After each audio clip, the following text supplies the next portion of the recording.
Shiloh.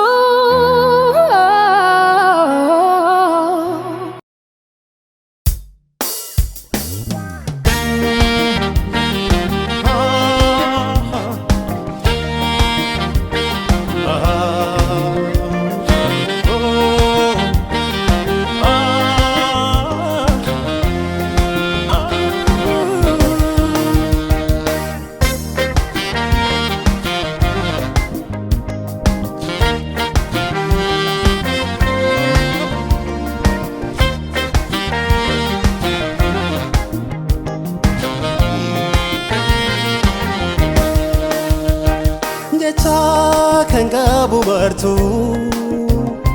afansa sakatetu uma majaja wajin arkasan domtu munyuke tu ulfina safkabaja nuti safan kanne Jajudan ingelasne Olisa kamna wedu Gutum ambiye dafa Korisan bulundum tu Umasa tagamadu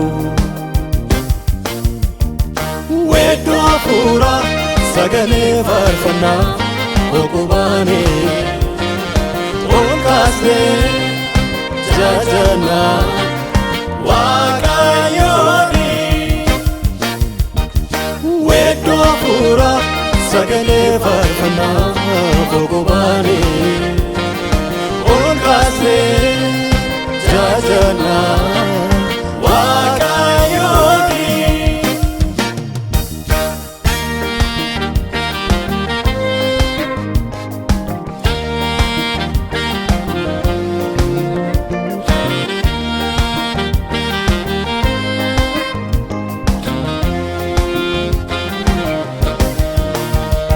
Wakayo angudanu gode tane regamchu Rehobotinis tanera Danu babalanera Nuti tole jajachu Sodan kamnu murribane Warra jiratane tane Wakayyon wedifnao Ilchadai dajenao Walar kafufune Wedu afura sagale farfana Okubani Olkasne jajana Wakayoni Wedu afura sagale farfana Okubani Olkasne jajana Wakayoni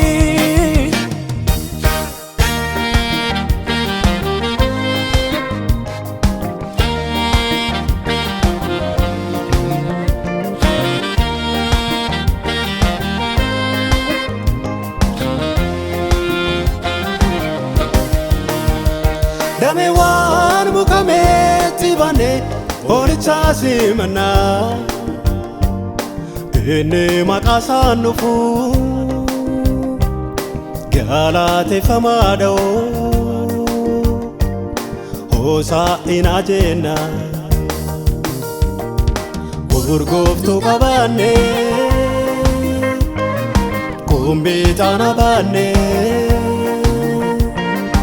Olkasne bulisna Olicha turgesino Roge garayamne Karasan uran defane Nunisne numufate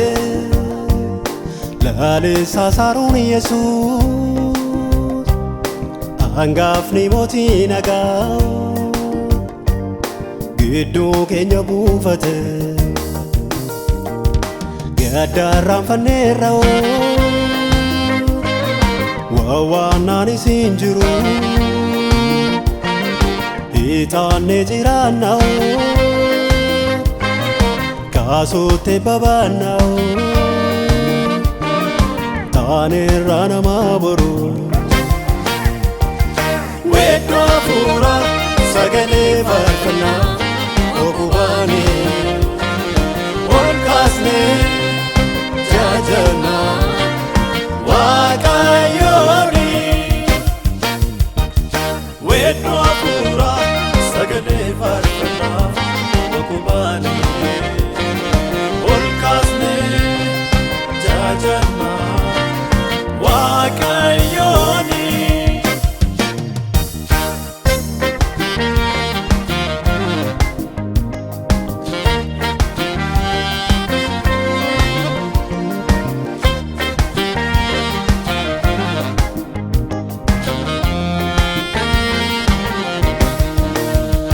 Inni ittiin ufuruu mootichi ulfina